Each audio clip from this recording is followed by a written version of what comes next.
I feel like I have to have intro music because that's what Khan Academy does.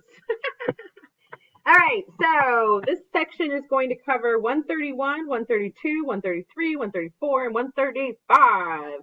So we're going to start out with 131 Goldfish by Henry Matisse, 1912, oil on canvas. Okay, so here we have the goldfish in this little container sitting there. So Matisse was a creator of the movements that we call Fauvism.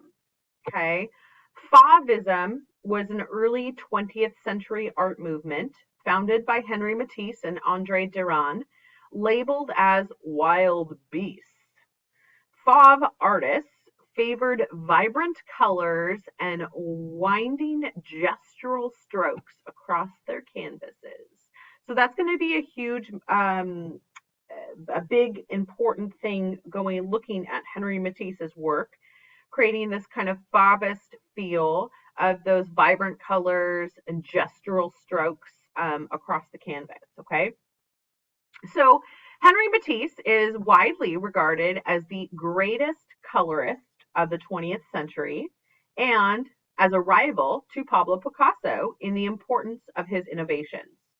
So they are both like very much so innovative, with Picasso and his Cubist movement, Henry Matisse and his Fauvist look, but again, very different styles. He emerged as a post-impressionist.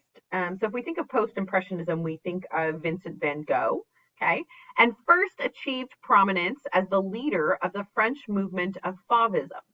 Although interested in Cubism, he rejected it and instead sought to use color as the foundation for expressive, decorative, and often monumental paintings. Now, if we look at Cubism, which we just looked at with Braque and with Picasso, they have a lot more muted colors. Henry Matisse has a lot more kind of rainbow-esque, big, vibrant colors in his work. And that was what he used to be much more expressive and decorative in his pieces. He once controversially wrote that he sought to create an art that would be, quote, a soothing, calming influence on the mind, rather like a good armchair. I don't really see that, but still life and the nude remained a favorite subjects throughout his career. North Africa was also an important inspiration, and towards the end of his life, he made an important contribution to collage with a series of works using cutout shapes of color. He also was highly regarded as a sculptor. So here's some of Matisse's pieces. Up top, he used pure colors and the white of exposed canvas to create a light-filled atmosphere in his Fauvist paintings. Rather than using modeling or shading to lend volume and structure to his pictures, Matisse used contrasting areas of pure, unmodulated color. These ideas continued to be important to him throughout his career. So you see up on the top left, you see some of his nudes.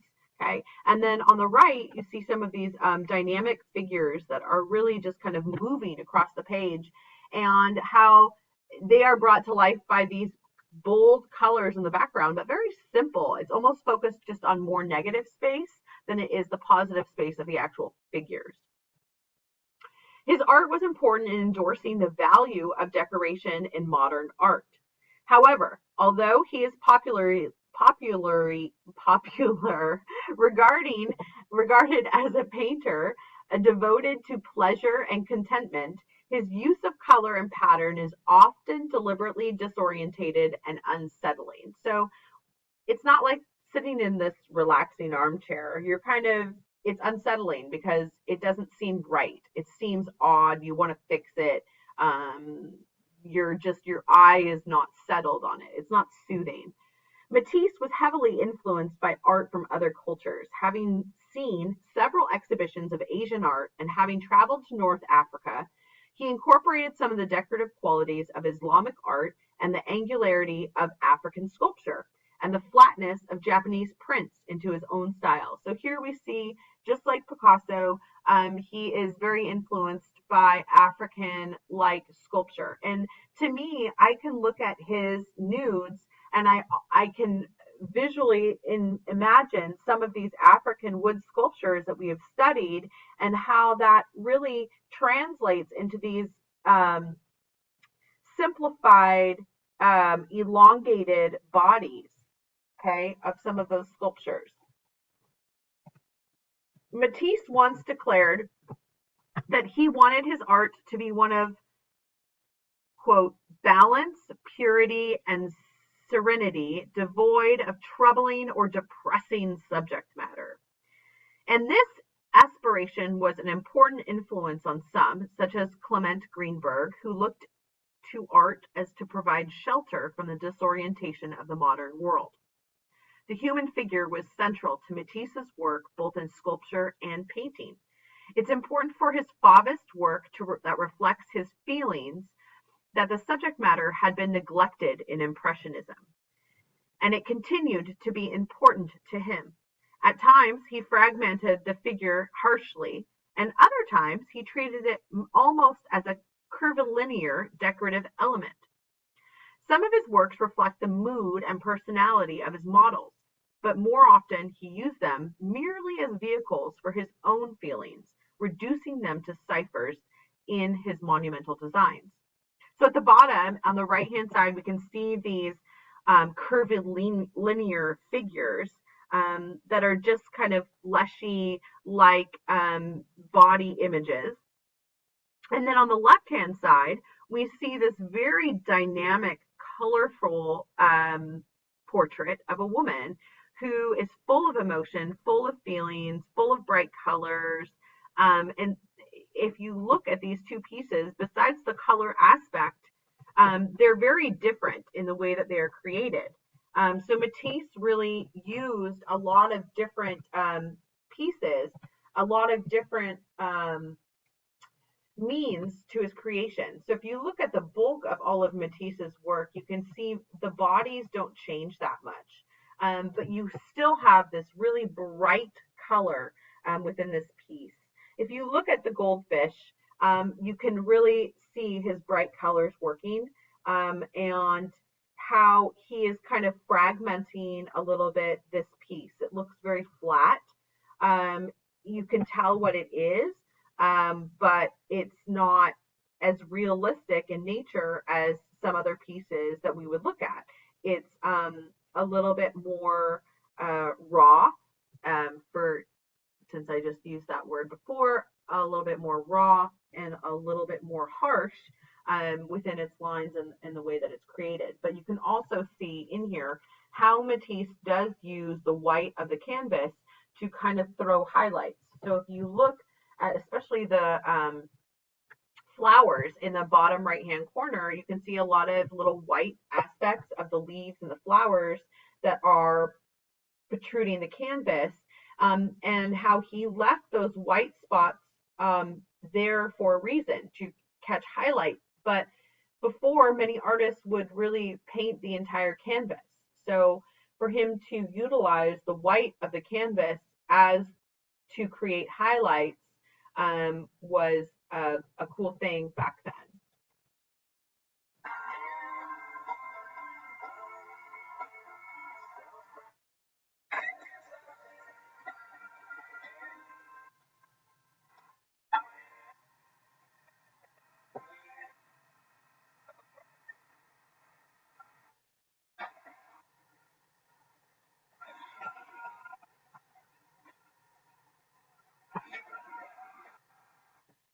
I feel like that's how I feel when I look at this piece. 132, improvisation 28, second version, Vasily Kandinsky. Some people say Wasily, some people say Vasily, but it's Vasily Kandinsky. 1912, oil on canvas. And here we go to the abstract realm. Kandinsky once said, out of all of the arts, abstract painting is the most difficult. It demands that you know how to draw well, that you have a heightened sensitivity for composition and for colors, and that you be a true poet. This last is essential. Kandinsky. One of the pioneers of abstract modern art, Wassily Kandinsky, exploited the evocative interrelation between color and form to create an aesthetic experience that engaged the sight, sound, and emotions of the public. He believed that total abstraction offered the possibility for profound, transcendental expression, and that copying from nature only interfered with this process. So the only way to get to a transcendental state or expression was to create this type of abstraction, that if you were just copying things from nature, it wasn't ever going to get you to this kind of realm of creativity. Highly inspired to create art that communicated a universal sense of spirituality, he innovated a pictorial language that only loosely related to the outside world, but expressed volumes about the artist's inner experience. His visual vocabulary developed through 3 phases, shifting from his early representative canvases to their divine symbolism and to his rapturous and operatic compositions, to his late geometric and bimorphic flat planes of color. Kandinsky's art and ideas inspired many generations of artists, from his students at the Bauhaus to the abstract expressionists after World War II. So key ideas when looking at Kandinsky are that painting was, above all, deeply spiritual. Okay? He sought to convey profound spirituality and the depth of the human emotion through a universal visual language of abstract forms and colors that transcend cultural and physical boundaries. So that's huge. That's a really big thing to understand what he is creating. He is really looking for this kind of spiritual, deep, emotional piece. So if we look back at his work here, okay, we can't really understand it, but understanding what he's trying to get the viewer to look at, this kind of abstract emotional sense, puts the pieces a little bit more together on what he is trying to create. He viewed non-objective abstract art as the ideal visual mode to express the inner necessity of the artist and to convey universal human emotions and ideas. He viewed himself as a prophet whose mission was to share this ideal with the world for the betterment of society. So, the inner necessity of artists. He is trying to convey this human emotional idea. And if you look at the progression of art up to this point, you can see it's getting a little bit more abstract, a little bit more abstract. People are starting to fracture things. And all of a sudden, we're no longer looking at an image. We're no longer looking at producing a specific image for somebody to view. Now we're looking more inside. We're looking at the materialism of a sculpture. We're looking at how Matisse was looking at colors and how colors played together and composition, and Baroque was using fractured pieces for composition. And now we're looking at spirituality, the inner essence of human emotions and ideas, and you're trying to get them out onto a canvas.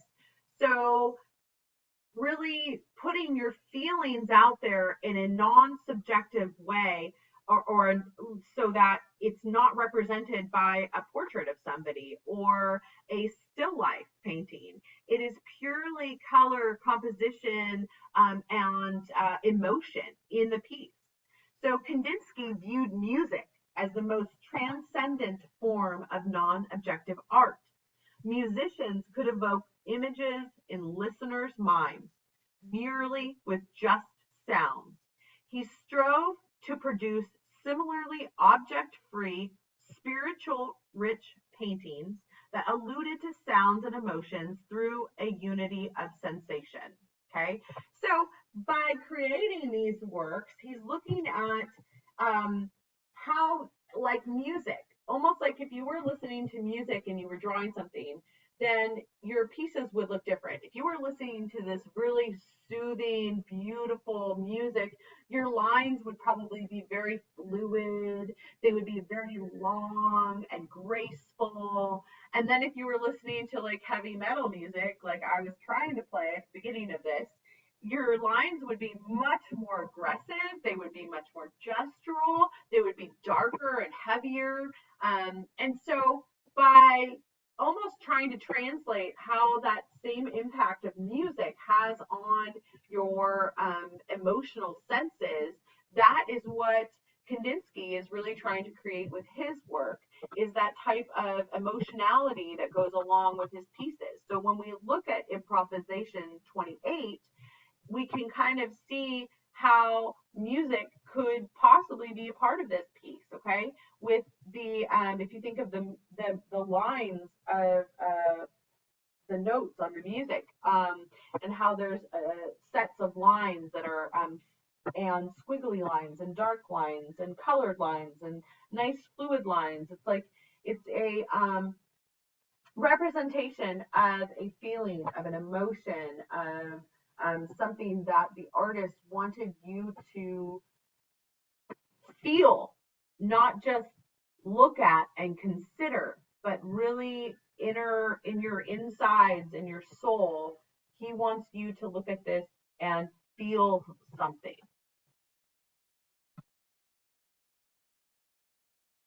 Oh my gosh, why isn't my music starting?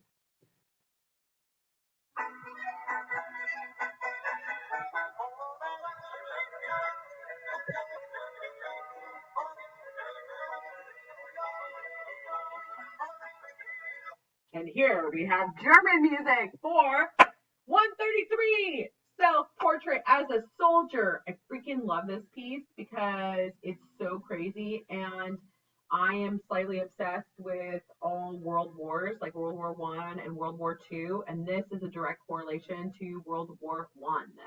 So here we have 133, Self-Portrait as a Soldier by Ernest Ludwig Kirchner. Okay, 1915, oil on canvas. And there's a lot of crazy things going on here. There's a random naked lady in the back. There is a man with no arm or hand. His hand is cut off, and he is smoking a cigarette. And he's wearing a uniform. So there you go. But if we break down these pieces, we can see how this movement of Matisse, this movement of Kandinsky with color and bright colors and almost cubist-like structures of the body is showing up here in Kirchner's pieces. So you can see his influences by what's going on in the world. Because if you look at the body in the background, it's very similar and reminds me of the very cubist style of Pablo Picasso and his Demoiselles d'Avignon. Okay, and kind of that structure to the body, only softened ever so slightly. So here Kirchner says, a painter paints the appearance of things, not their object correctness. In fact, he creates new appearances of things. Ernest Ludwig Kirchner was a driving force in the Die Bruck group that flourished in Dresden and Berlin before World War I. And he has to come to be seen as the most talented and influential of the German expressionists. Motivated by the same anxieties that gripped the movement as a whole, fears about humanity's place in the modern world, its lost feelings of spirituality and authenticity, Kirchner had conflicting attitudes to the past and the present. So the movement of the German expressionists are really going to be determined by the fears about humanity's place in the modern world. the lost feelings of spirituality and authenticity. You have to remember what's going on right after this is World War One. So before World War One breaks, there's so much uncertainty in the world, and people had never seen that type of world war before. And the level of conflict that it created really gave a lot of fears about humanity in general. Okay. And people lost their spirituality and their authenticity because of it. An admirer of Albrecht Dürer, which we've seen in his prints. Okay. Remember, Albrecht Dürer was also German, and he did the German woods in the background of Adam and Eve that we looked at. He revived the old art of woodblock printing and saw himself in the German tradition. Yet, he rejected the academic styles and was inspired by the modern city. After the war, illness drove him to settle in Davos, Switzerland, where he painted many landscapes, and ultimately he found himself ostracized from the mainstream German art community. When the Nazis rose to power in the early 1930s, he was also a victim of their campaign against degenerate art. Depressed and ill, he eventually committed suicide. So in the 1930s, the German people, powered by Adolf Hitler and the Nazis, they had a campaign against degenerate art. Degenerate art was basically art of the modern era. Hitler was a huge fan of the classics, of the Renaissance, of Impressionism. But anything beyond that, they believed to be degenerate. One of the reasons why was because Adolf Hitler was an artist himself. He created a lot of pen and ink watercolor drawings, and he tried to get into Vienna's art school multiple times. But they were actually submitting or accepting people over Hitler who created much more abstract art.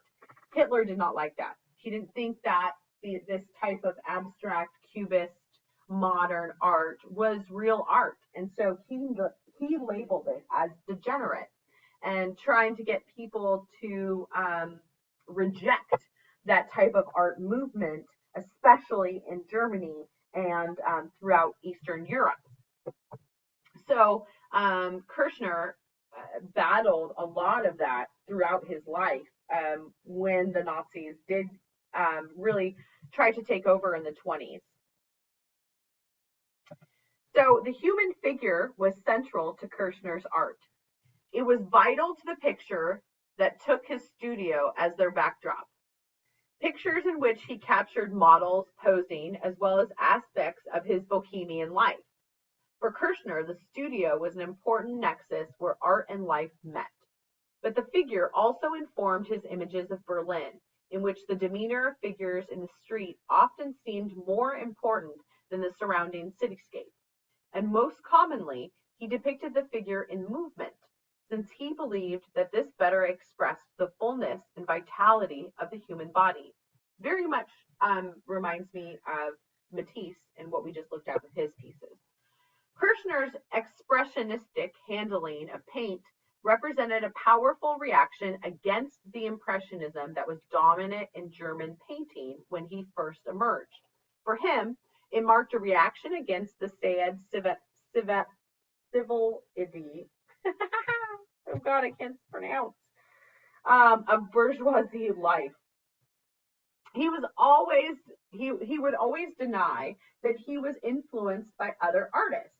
Yet Henri Matisse and Edvard Munch were clearly important in shaping his style. Okay, like I said, you can definitely see aspects of Matisse, and now that was brought up, Munch as well. Fauvism was particularly significant in directing his palette, again, those very bright colors, encouraging him to use flat areas of unbroken, often unmixed color and very simplified forms. Kirchner believed that powerful forces, enlivened yet also destructive, dwelt beneath the veneer of Western civilization, and he believed that creativity offered a means to harness them. This outlook shaped the way in which he depicted men and women in his pictures as people who often seem at war with themselves. or their environment. It also encouraged his interest in primitive art, in particularly that of the Pacific Islands, where he considered that this work offered a much more direct picture of those elemental energies. Primitive art was also important in directing Kirchner to a more simplified treatment of form. Primitive sculpture undoubtedly inspired his own approach to the medium and his love of rough-hewn, partially painted surfaces. What's interesting about moving forward in a lot of the art that we're currently looking at is you can really see how everybody is influenced by everyone else. So in this piece, you can see the influences of Matisse. You can see the influences of Picasso. You can see the influences of Munch. You can see how the colors of Matisse and Kandinsky and all of that taking place is really prevalent in this work. Okay. Artwork. So this is kind of a description analysis of the self-portrait as a soldier. This piece really examines the psychological distress that was experienced by Kirchner during his service in the military. So he had to serve in the military. He was very reluctant to be a soldier and became preoccupied with avoiding service and following a self-induced psychosis aided by his use of alcohol and drugs. He was discharged. So he really just wanted to get out of the army, the military. He didn't want any part of it. And so he basically avoided service by drugging himself and making himself kind of into this crazy psychosis. The painting displays a uniformed Kirchner. So this is kind of a self-portrait of him as a soldier, standing in his studio, smoking a cigarette. His right hand is severed, symbolizing his trauma and possibly also his anxiety of his loss of manhood. The motif is based on Van Gogh's self-portrait with a bandaged ear, a picture the artist painted after he too had inflicted injuries upon himself. In the background of Kirchner's picture stands a nude who bears a resemblance to his lover of the time, Ernest Schilling. So here, it's almost like this crazy self-portrait of himself, like trying to get out of service. His trauma and anxiety of in military service. So he's a military man trying to get out of the service. It is almost an example of severing his own arm, similar to that of Van Gogh, cutting his ear off because of Van Gogh's psychosis. And then you have Kirchner's psychosis, cutting off his hand. He didn't actually cut his hand off, but it's just in the picture. And then you have this random naked person behind him. It's like he's living in this kind of dual world of his reality in his studio versus the reality that he is faced with having to serve in the military. And there's a lot of tension and duality within this piece that is created because of what he himself emotionally was going through. So again, we're looking at this important aspect of emotionality that is going into these pieces. So no longer are these pieces just kind of reflections of the world, but there's this emotional piece that's being tied in. We also talked a little bit about primitive nature within these pieces, and we can see with Picasso really going back to that primitive nature, and then how many artists after that, Matisse, Brancusi, have also worked in this kind of primitive, simplified nature of a work that is more emotional and more meaningful than just a replication of the world around them.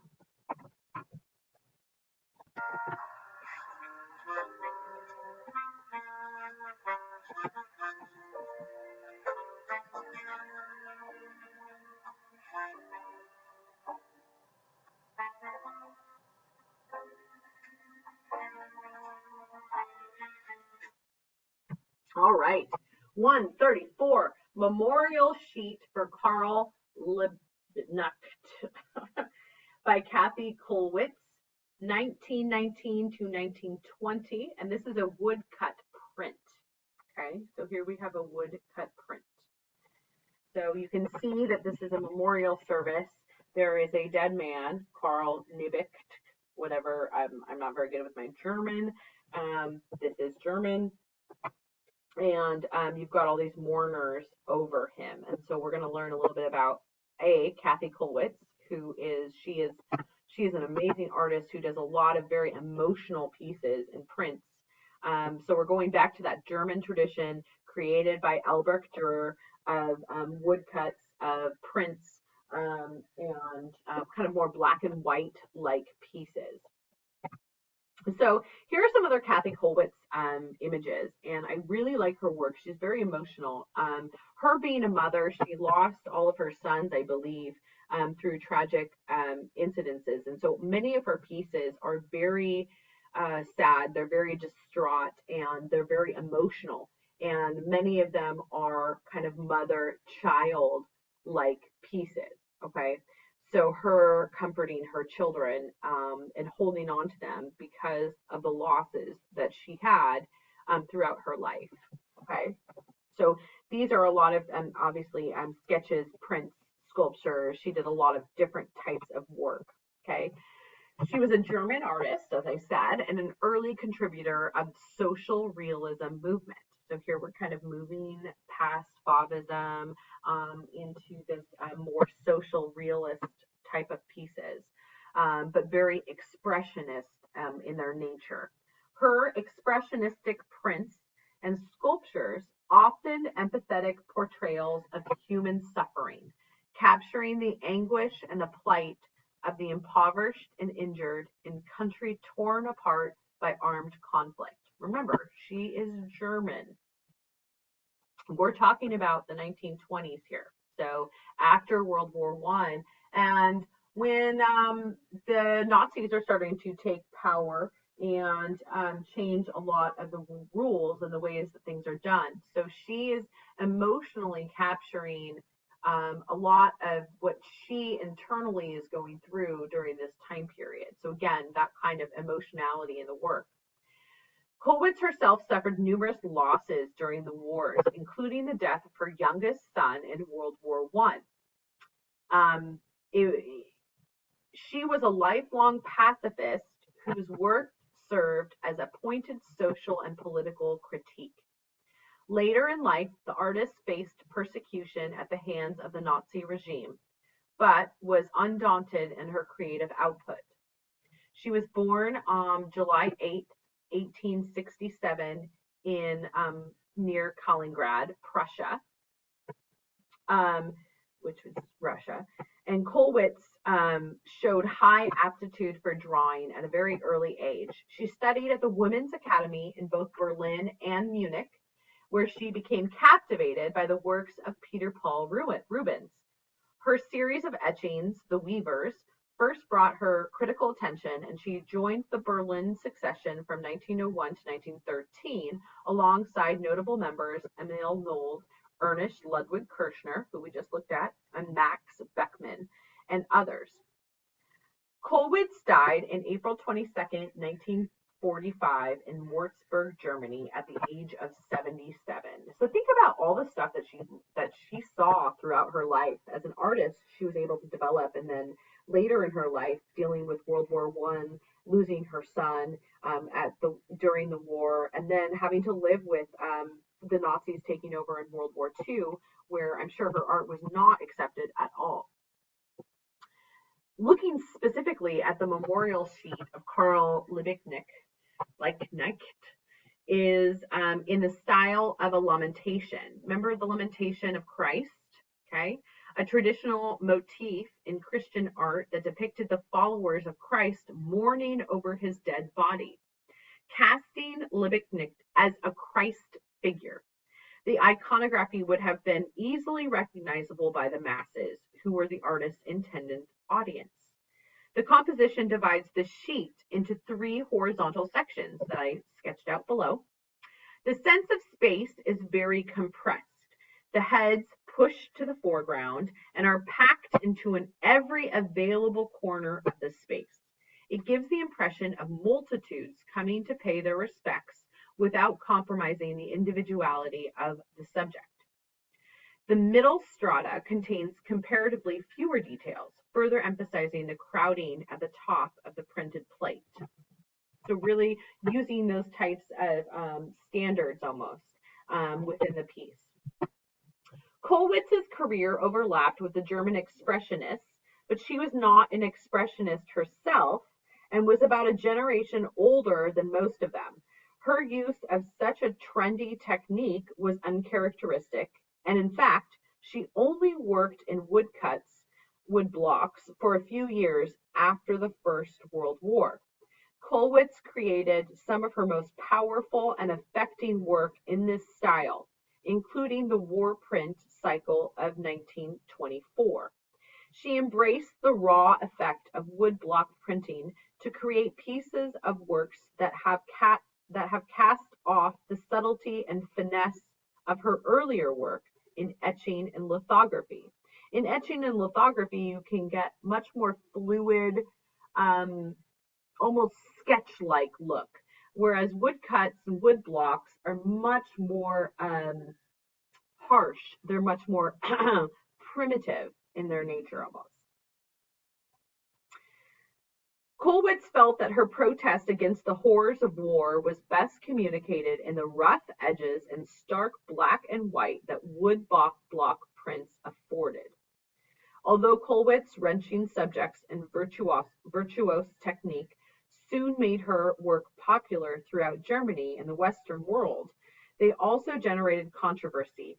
In 1933, the Nazi government forced her to resign from her position as the first female professor appointed to the Prussian Academy in 1919. Soon thereafter, she was forbidden to exhibit her art. Which is super sad because if you think about it, I mean, she worked her whole life on this and the Nazis just kind of like took it away from her because in their eyes, she's speaking out against what they're trying to do, right? So she's speaking out a pacifist of war. She doesn't agree with it. She doesn't agree with what the Nazis are doing. She's going to use her art as a means of communication for that. The Nazis would not like that. The Nazis would want to put a stop to that. And so it doesn't surprise me if her art was considered degenerate at the time, in order to get people to not look at it, to get people to not be interested in what she was saying. Okay. So going back to this specific piece, we're going to look at who Karl Liebknecht was, okay, and why she would actually create a piece that was dedicated to him and make him like this prophet figure, okay. So he died in 1919. He was a German social democrat who, with other radicals, founded the Spartacus League, which was a Berlin underground group that became the Communist Party of Germany. And it was dedicated to a socialist revolution. He was killed during the revolt of 1919. So she being a pacifist, she's looking at this social democrat as this person who is fighting against what the government is doing and honoring him through this piece that she created. Okay, so showing that he is Christ-like in his actions, that he is someone to look up to. So in the way that she is showing him and how he should be honored and how he should be remembered specifically. So here we go. Again, looking at her pieces, very socially black and white, very sad. You can see the woodcuts at the bottom of the page, how they are very distraughted, how they can, she again is focusing on that kind of losing her son aspect, almost like Mary and Jesus. And you can see the self-portrait of her on the upper right, where she is looking old and withered, very much probably torn from, what is going on in her world. and politically the rise of the Nazis and how that is affecting her. But her pieces are very emotional, and there's a lot of, again, once again, we see all that emotionality that's coming out in the world in this art movement. And there's a lot of things that are going on right now with World War I, World War II, the rise of the Nazis. People, there's this kind of uncertainty after World War I. World War I changed a lot of the rules around the world for people, and so much was possible for everybody. Oh my gosh, I don't know if you can hear that, but I think my neighbor below me is drilling something in a wall. So I hope you can't hear that, but if you can, I apologize. On to the next piece.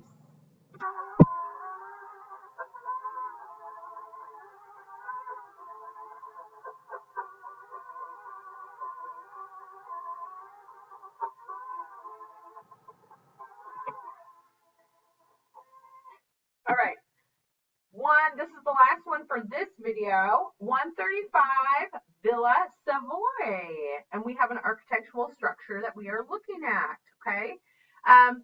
This is by Poissy sur, or excuse me, it's in Poissy sur Seine, France, wherever the heck that is, somewhere in France.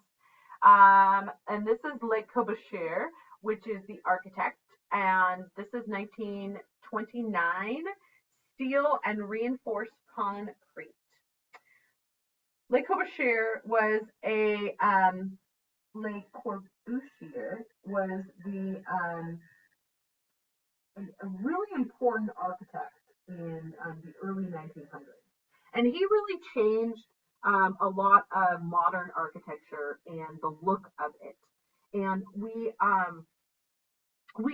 looked at the last building that we looked at was the Sullivan building, and the first real modern skyscraper in Chicago. Okay, so architecture is really changing rapidly within the U.S. and worldwide. Okay, Corbusier called this "the house is a box in the air," which it kind of is.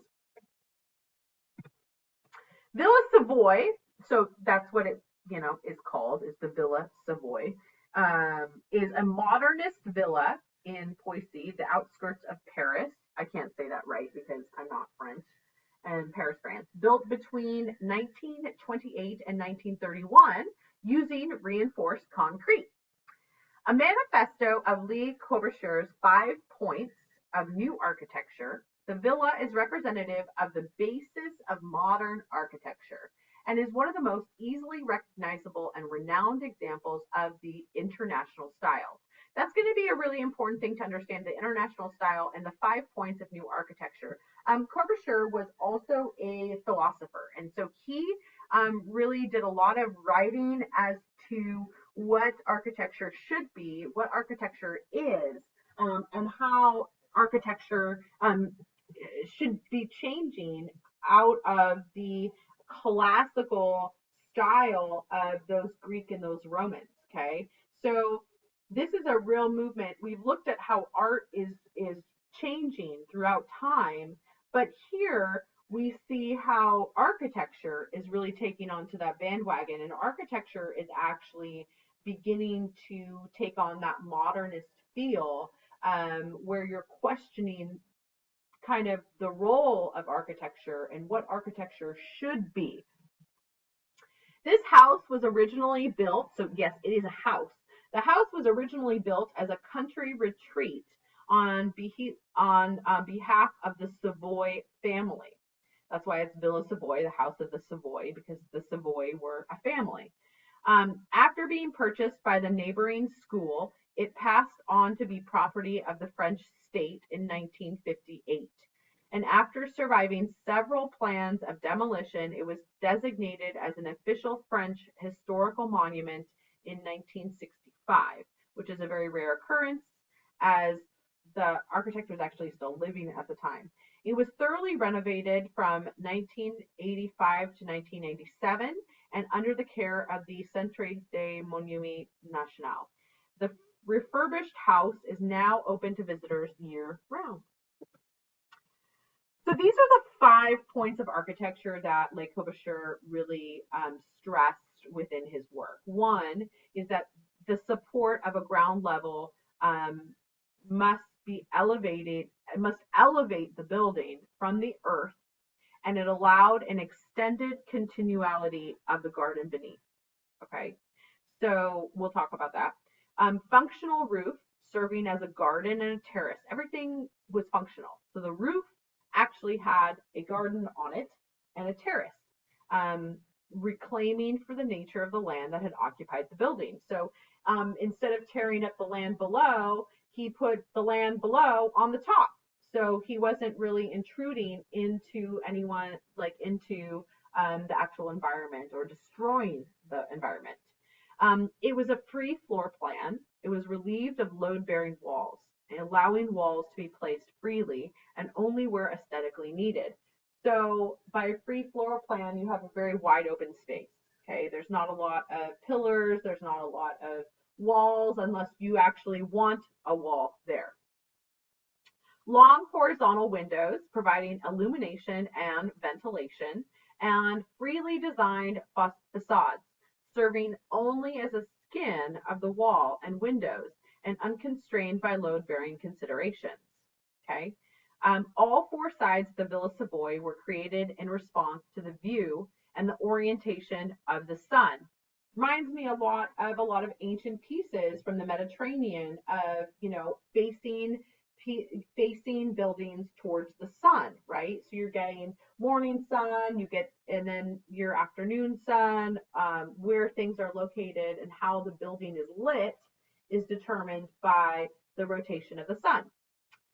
Considered the nature of modern life and architect's role in the new machine age, his famous dictum that, quote, the house should be the machine for living in, is perfectly realized within the forms, layout, and material and sitting of the Villa Savoy.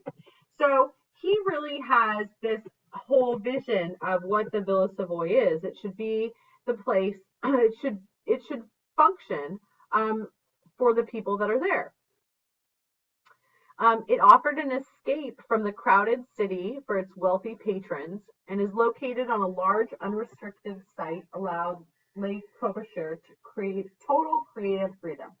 The delicate floating box that he designed is both functional house and modernist sculpture, elegantly molding into form and function. So we talked a little bit about that too, and how during the Sullivan building, form was following function. And so in an architectural viewpoint, you've got so many different things going on right now. In the artistic community, you have this whole thing with the art that's being created and how the art is much more emotional. Okay, so then in architecture, you have a totally different thing going where the architecture is not very emotional, it is very functional. So it is supposed to function in a specific way, and the form is following the function. What is this supposed to be? How is this supposed to function for the inhabitants of this specific building? That is going to determine what specifically it's going to look like. Okay, so the ramp winds from the entrance up to the salon, a formal interior space that flows seamlessly into the roof terrace outside. Le Corbusier, Corbu, as he is known, treated the terrace as a room without walls, reflecting his desire to fully integrate landscape and architecture. The ramp finally culminates in a curved solarium crowning the house, which rounded enclosure appears to be an abstract sculpture when viewed from below. Seen from the roof terrace, the ramp and the cylinder of the solarium echo the forms of the ocean liners landed in whatever. Le Corbusier and Madame Savoy believed in the health benefits of fresh air and sunshine and considered leisure time spent outdoors one mark of modern lifestyle. The Villa Savoy's integration of indoor and outdoor spaces allowed the family to spend time outdoors in the most efficient way possible. The house was, in a sense, a machine designed to maximize leisure in the machine age. So you have to also realize that this during this time period is this machine age, this time of oops, I just dropped something.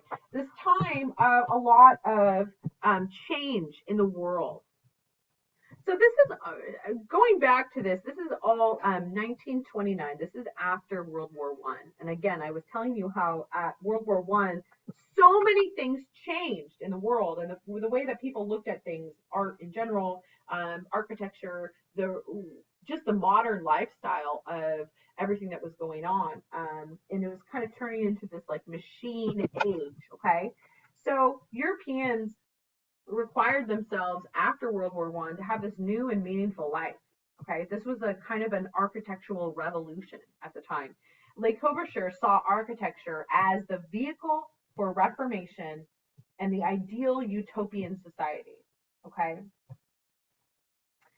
but there's a little bit of irony in his architectural rhetoric and his structural reality. Okay, so what he actually creates versus what he believes, there is a little bit of disconnect. Okay, um, so there are these 5 points of new architecture that we talked about. Supports, something to lift a building off the ground. Let's go back to the piece so we can see the whole piece here. So we look at those 5 points.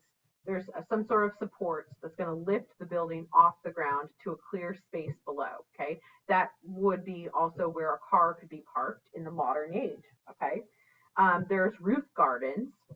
There's a free design ground plan. So there's a free plan that things can kind of work as they will. Open rooms. There's not a lot of walls. More of like an open floor plan. There are lots of horizontal windows, also known as ribbon windows, without the piece. And there's a free design of the facade. So the facade literally does not have a design on it. It's very boxy. It's very just functional. It's not decorative at all. Okay. Um, so a couple of other points here. I took this awesome architecture course over the summer, and for my master's program, and we talked a lot about Le Corbusier, and he was on the forefront of kind of what was going on in the world and his beliefs in his 5 points, and how uh, this kind of structure began to really have an impact. Okay. Le Corbusier's actual name is Charles Edward Jeanneret. And he was born in Switzerland in 1887. He is the most influential architect of the 20th century. So everybody would, oh gosh, now my dog. Everybody would have studied Le Corbusier. Okay, he was trying to fuse artistic principles with an industrial manifestation. Um, he published in journals. He wrote a lot of articles. He was a total philosopher and a believer in this kind of modern way of constructing buildings. He did a lot of short essays and designs that culminated in his own book, Vers und Architecture, in 1923. It translated to Towards a New Architecture. So he believed that there exists a new spirit. Our eyes, unhappily, were unable to yet discern it. The modern zeitgeist for being reflected not in architecture but in the engineering and the industry. So after World War One, there's a lot of industrialization. There's a lot of factories. There's a lot of things that are being produced. This kind of modernization of engineering and industry, and houses become mass produced. So people start buying houses. Houses become so manufactured that they're just put up in a blink of an eye. Okay, and so Le Corbusier is kind of taking that and looking at industry, looking at engineering, and he thought that people were preoccupied with a sense of style, and that architecture should be like an automobile. It should be standardized. The parts should be assembled efficiently and quickly. Okay. So after World War One, when everything was being reproduced, mass-produced homes with new materials, new techniques, there was a lot of pour-in-place concrete construction, which was a new thing. people were trying to make architecture relevant again. Like, well, now all of this mass production, how is architecture going to remain relevant, remain important? Okay. So it's kind of an architecture revolution. So again, this kind of new vehicle for a reformation, an ideal, a new utopian society. Okay. Um, so he had this use of materials and construction methods, and he explored the capabilities of concrete and concrete reinforced with a network of steel rods. So he used a lot of concrete with steel rods within his pieces. Um, that way, it's going to take care of the tension. So there's different structural aspects of each of his pieces. Okay. But he always has them off the ground, and they open up this space underneath. With reinforced concrete, you're able to span greater distances and concentrate more on a structural load into a rational grid of columns. So you can see, even though he's really going away from the classical look of what architecture should be, um, he is incorporating these columns into the bottom, which are very reminiscent of classical architecture. Okay. Um, on the bottom of the building, in that open space, it's kind of like a horseshoe shape, and that's taken from the turning radius of what a contemporary automobile could actually handle. So it was meant for literally to drive your automobile up underneath the house, park it, and get out and go right in the house. Okay. Um, it's kind of denying its weight. There's like this floating nature about it, but this very clean, austere whiteness. Um, the ground floor is actually painted in dark green. Um, so it has this visual effect of receding itself into the background. So it does look like it's almost just like floating there, on top of these pillars, which are very reminiscent of that classical style. So now that I've bored you for almost an entire hour, are all the pieces that we're going to cover today. Tomorrow you will be looking at numbers 136, 37, 38, 39, 40, and I will have another video waiting for you. Miss you. Bye.